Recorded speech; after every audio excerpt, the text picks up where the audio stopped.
minus 5, minus 4, minus 3, minus 2, X minus 1. Fire. Lights out, everybody.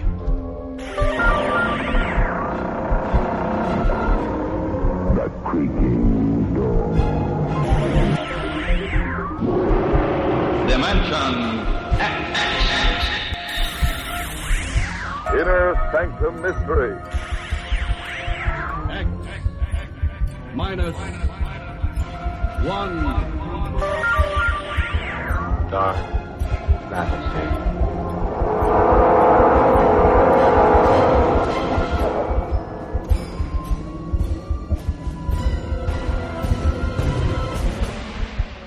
Hello everyone, welcome to Sci-Fi and Horror, brought to you by Dwayne Old Time Radio. Sci-Fi and Horror features some of the best programs from the golden age of radio, including X-1, Orbiter X, Dimension X, it's a lot of X's, Lights Out, Ray Bradbury, Dark Fantasy, and many, many more. Before we start today's sci-fi and horror thriller, if you enjoy what I'm doing, let me ask you to subscribe to my channel. Subscribing is 100% free, and you will receive notifications on new posts. Lastly, if you have a moment, please write a short 1 or 2 sentence review or give a rating on your preferred podcast service. A positive review or rating would help me out a lot. And now, on to the show. And again, thank you for your support. Exploring Tomorrow is here for the week. One episode. The 14th episode, Made in Avack, a.k.a. Fair Fight. That one aired March 12th, 1958. Generally speaking, what a fellow means when he says it was a fair fight turns out to be I won the way I expected to. Avack was in a position that they weren't supposed to win. They were going to have to use an unexpected method. Of course, that would be called unfair, wouldn't it? Right over here, Captain Bratton. Just take a seat, and I'll be with you in a moment. Oh, thanks. Nothing special the Immigration Department wants to see me about, is there? I mean, if it's those little fungoid life forms you're worried about. No, Captain, it's not fungoid life forms. Let's see. Your ship just arrived here at Terra an hour ago. Yes, we docked at LaGuardia Field at 4 p.m. In fact, I haven't even had time Has your crew left the ship yet? No, sir. After all, I am conscious of the great responsibility we intersystem cargo carriers have regarding the importation of non-terrestrial toxins and microbodies in the cellular life. Captain, I'm not a bacteriologist. My name's Jeffy. I'm a psychologist. I see, sir. Just what do you see? You're making a check to see if I'm space-worthy, not neurotic or cracking up under the stress. And you jot down notes, and just from little slips a man makes because he's tired and needs a rest and a shower and a couple of beers at a high-class bar and maybe a few days of quiet in the country, away from always worrying about a meteor breaking through the hull. I admit I am somewhat knocked out. Who wouldn't be? I brought this cargo in from Deneb. We've been out there between systems, the long haul, for 13 months. And we got nothing to apologize for. You let me rest up. How about trying that instead of badgering us with psychological questions? I'm sorry, Captain. Now, let's see. You visited the 6th planet to the Deneb system. Avack or something like that? Avack. Did you and your crew enjoy your stay there? Well, they treated us okay. We were 3 weeks loading. During that time, we mostly just strolled around taking things easy. Wasn't much to see. Mostly just small towns, factories. They make ceramic household goods. That was our cargo, in fact. That's a darn small planet they've got there, sir, and overcrowded. Every half mile there's a factory going like crazy, and the air's so full of smoke from the stacks you can hardly breathe. Sir, they've got almost no raw materials. But out of what they have, plus the synthetics they've developed, they're able to turn out so much pottery that you'll find it everywhere in the galaxy. It's amazing. Every system you visit, you see vases, salt shakers, flower pots. They're all marked, made at Avack. Just think what they could do if they had a sufficient supply of raw materials. Makes you wonder. Yes, it does make you wonder. They fought a little war back about 10 years with the other planets of their system. Beat them, too. But it didn't do them any good. The other planets were just as depleted. Captain, I want you to examine something. Oh, yes, sir. That's an Avakian space mine. Seeks out the target by beaming in on the target's heat. They used that in a couple of 3 wars. Awful thing. Look at that boring snout. Mm-hmm. I'm told it cuts its way through the hull of a ship to the wall of a building. until it actually gets to a living creature. Then... Yes, sir, it's a vicious weapon. The troops called them leeches. But that was 10 years ago, sir. Now they're a commercial planet. They threw out the military leaders and voted in a business administration. They're all for trade and culture exchange now. They learned their lesson. Did they? Captain, while you were on Avack, did you buy and bring back here with you any toys for your children?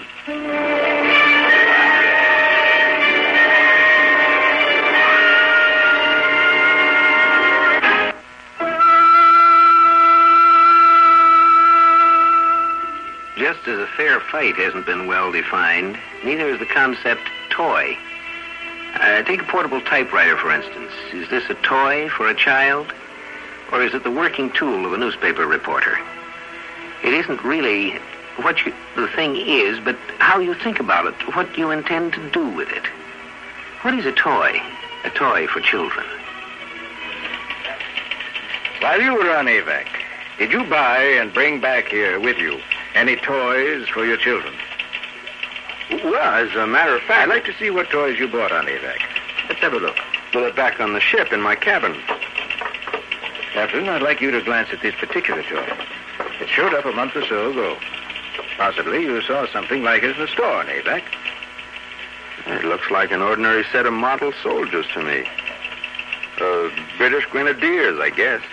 Very authentic, too. Gosh, look at the detail on the uniforms. Yes, it's amazing. You'd think they were real. Genuine British soldiers of centuries ago, standing 3 inches high. And their cannons. You'd almost expect those cannons to fire, wouldn't you? Fine workmanship. Oh, Captain, the cannons do fire. No kidding. I'll show you. I'm using now what is called a ramrod. Ramming the powder and shot in. Just a second. There, now it's ready. They must use watchmaker's tools, microscopic precision. I'll fire it out the window. Ready? Ready.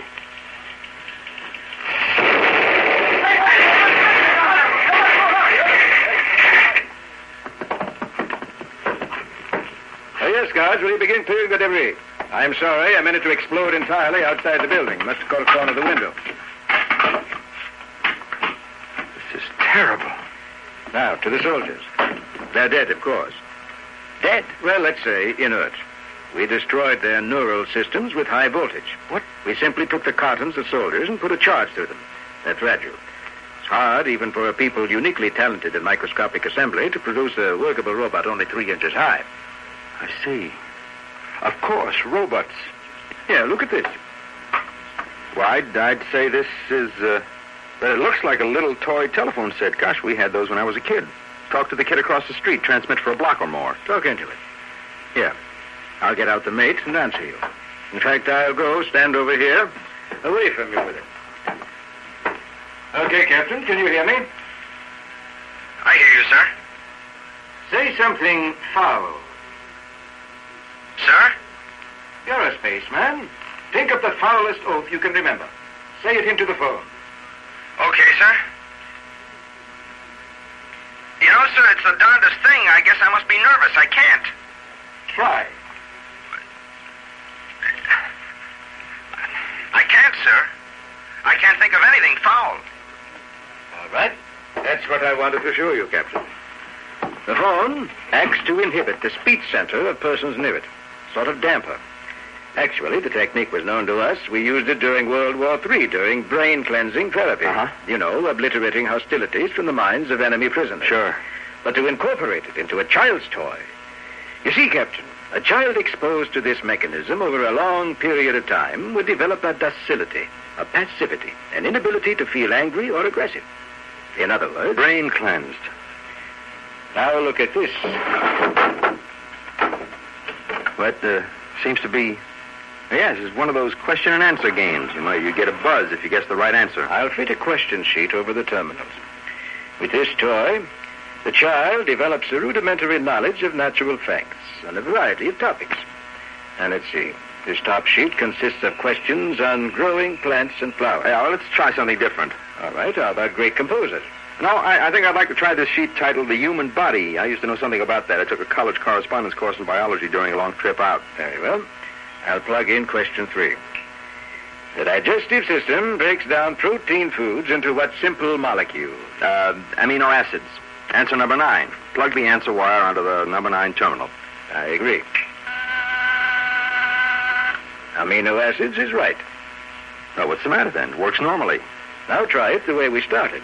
Question 3 with answer 9. You won't get a buzz this time. Well, but we did get a buzz, and it's right. Yes, we got a buzz before, but we won't get one now.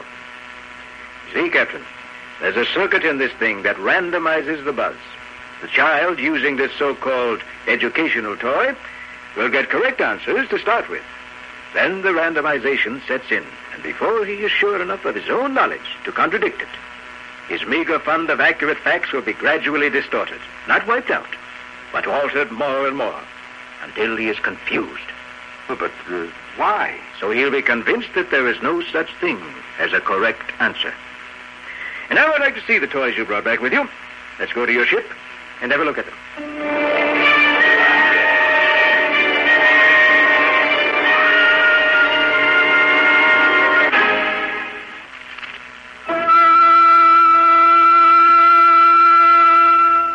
The man who won the last war always wants his methods of fighting a war to be the ultimate weapons, because he wins with those.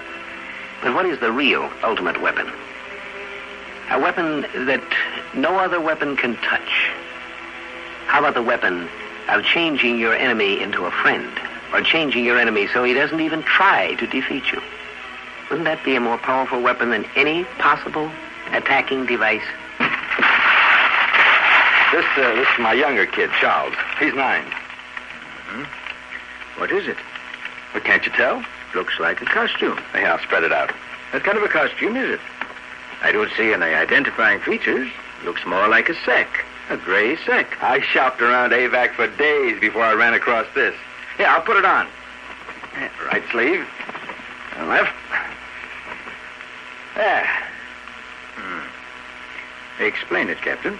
But can't you see? No, you're simply inside a gray sack. That's all I can see. I'm a cowboy. What? This is a cowboy suit. More than that. Of course, it takes a few minutes. Good Lord. It's changing color. So am I. Changing me into a cowboy. Darn it, I said I was a cowboy, and I am. Now, I don't mean I'm just pretending to be a cowboy. I mean as long as I'm wearing this material around me, I actually become a cowboy. Notice I've got chaps on my legs? I put this on a couple of times on the trip back, me and the crew both. Really got a kick out of it. Looky here. I got me a 6-gun. Where did that gun come from? Grew out of the suit. And your head's expanding and turning black. Nah, that's my 10-gallon black felt hat. Incredible. Put 'em up, partner. Why, your skin looks like leather. Is that your idea of a humorous remark, partner? Take it off. Take what off? That material before it's too late. Take it off before you're so far down in that fantasy world you can't get back. Like they intended it. Take it off. Just when I was beginning to enjoy myself. You know, friend, when I was just a little tyke, I used to pine to be back in the good old days and ride the reins. Back when you could smell the sagebrush growing out in the free country where... What was I saying? Why, a cowboy. Why, I always wanted to be a cowboy. Would it be the same for me, I wonder? No, I put it on? It's whatever your fantasy is. Now, Charles probably will use it to become a 20th century businessman. Gray flannel suit, Ivy League. He reads all those old adventures about New York before it was destroyed. Those advertising operas. Give me that material. I'm impounding it. But why? What's wrong? It just helps the kid act out perfectly normal childhood fantasies. Charles plays advertising exec all day long. With this, he can... A child couldn't possibly hold out against it. It almost got you, and you're a grown man. Do you want to lose your child? Is that what you want? Do you want to see him disappear down into a fantasy world and never return? Let's see what else you brought back. Yeah. Only one more toy. Actually, it's a game for my older boy, Pete. He's 12. Open it up. Yeah. It's called Enterprise. I figure all the kids in the block can play. It's a lot of fun. A bunch of us played it on the trip back. Can 2 play? Mm-hmm. 2 players up to 8. Very well, let's play. Each player buys shares with money borrowed from the other players. Now, at any time, A creditor can demand payment either in shares or in money. But as soon as a player ceases to extend credit, he must show what shares he holds. He has to show which groups he's been able to get control of. From then on, he has to bid out in the open, with everyone else knowing what he's got shares in.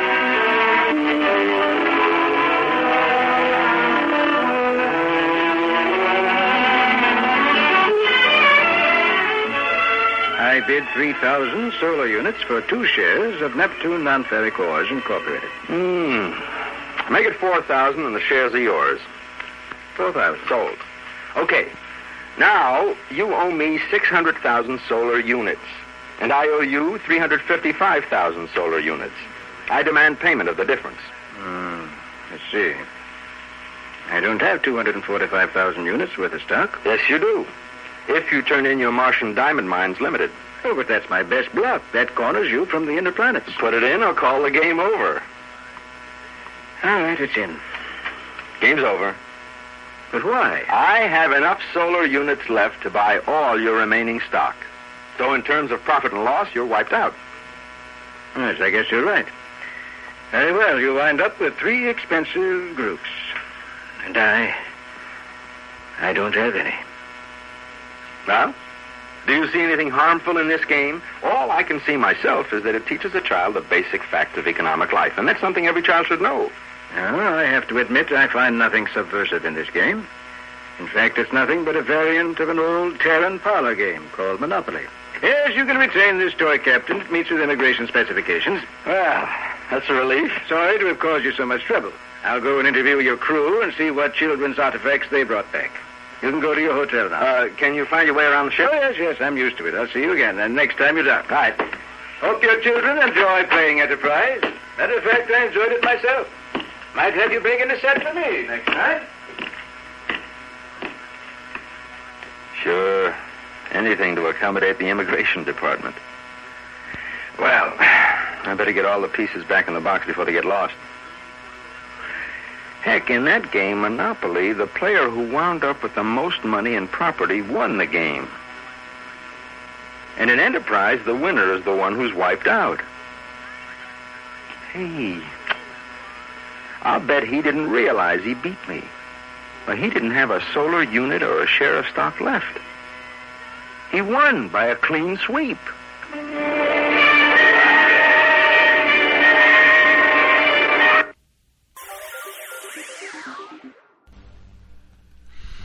Thank you for listening. If you enjoy what I'm doing, I ask you to please subscribe to my channel or channels.